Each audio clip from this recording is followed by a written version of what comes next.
Les inondations au Kenya ont dévasté le pays depuis le mois de mars, faisant 267 morts et plus de 200 000 personnes déplacées, selon le bilan dressé par le gouvernement. Certains secteurs comme l'agriculture ont été considérablement affectés par ce phénomène.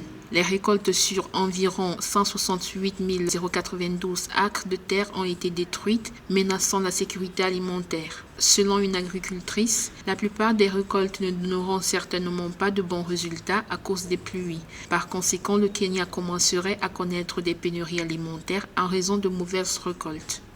La gestion des événements hydrométéorologiques révèle le niveau de préparation et la capacité d'anticipation de nos États et communautés. Le cas du Kenya, mais pas que, aussi ceux de la Tanzanie et du Burundi, devraient nous interpeller et inciter les acteurs à des actions de préparation et d'anticipation.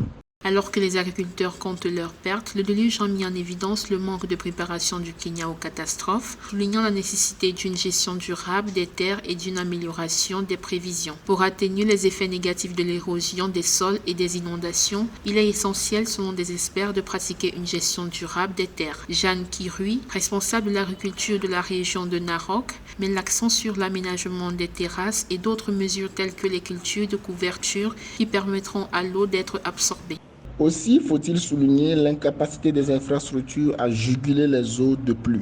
Voilà un certain nombre d'éléments qui ont concouru aux événements qui ont tragiquement secoué le Kenya. Espérons que le Kenya saura se remettre de cette catastrophe, mais également mieux se préparer pour anticiper les aléas prochains qui peuvent engendrer de telles situations.